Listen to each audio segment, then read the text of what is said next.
घर में और नहीं रह सकते। ऐसे तो हम भूखे मर जाएंगे। यहाँ तो कुछ खाने के लिए भी नहीं है और हम जो अपने मायके से लेकर आए थे वो भी खत्म हो चुका है। मुझे समझ में नहीं आ रहा, तुम तीनों इतना खाना खाने और बनाने में नाटक क्यों कर रही हो? हम देसी लोग हैं, देसी तरीके से बनाते हैं और खाते हैं। तुम दोनों गांव की गंवार देसी हो, हम नहीं। अब तो हमें अपने मायके जाना ही होगा। पायल, पूजा और अंजलि से और बर्दाश्त नहीं होता और वो तीनों इस वक्त बिना किसी को बताए अपने मायके चली जाती हैं। अपनी तीनों बेटियों को देखकर शांति और सुरेश काफी परेशान हो जाते हैं। अरे तुम दोनों ऐसे अचानक यहाँ? अगर लोग तुम्हें यहाँ देखेंगे तो क्या सोचेंगे?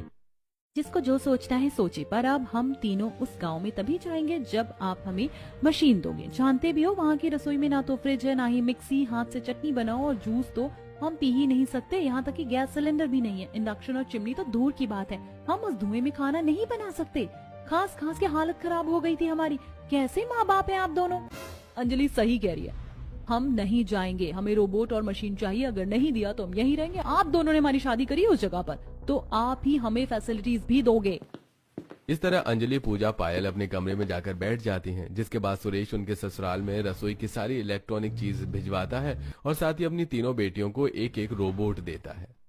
मैंने तुम्हारे ससुराल में रसोई में induction, oven, non stick pan, spatula, चाकू, माइक्रोवेव, फ्रिज, चिमनी, मिक्सी और फ्रिज, सब्जी बनाने वाली मशीन, रोटी मेकर सब रखवा दिया है और साथ में तुम्हें रोबोट भी दे रहा हूँ।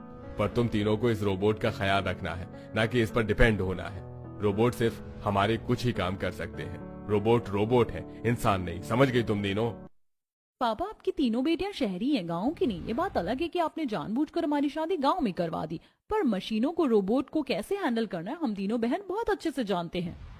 सारी फैसिलिटीज मिलने के बाद अब तीनों शहरी बहू अपने ससुराल जाती हैं और रसोई में जाकर पायल अपने लिए जूस बनाती है, अंजलि अपने लिए पिज्जा बनाती है, तो वहीं पूजा अपने लिए एयर फ्रायर में ब्रेड पकौड़े और फ्रेंच फ्राइज बनाती है।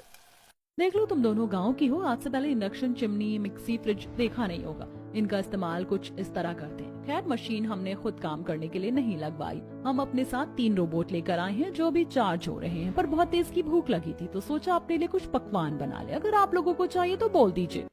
वैसे हमारी रसोई अब पहले से काफी अच्छी लग रही है। हमारी रसोई पहले ही अच्छी थी, हमें ये सारी चीज समझ नहीं आ रही। पर बहू, मुझे तो सारी चीज देखने में बड़ी अच्छी लग रही है। अब लग रहा है कि मेरी शहरी बहू आई है। अब मेरी शहरी बहुएं मुझे अच्छे अच्छे पकवान खिलाएंगी। वैसे भी मैं तुम दोनों के पकवानों से बोर हो गई थी। रसोई में इलेक्ट्रॉनिक सामान आने से न सिर्फ तीनों बहू खुश होती हैं, बल्कि आशा भी काफी खुश होती है और वो आस पड़ोस में अपनी तीनों शहरी बहू का बखान करती है।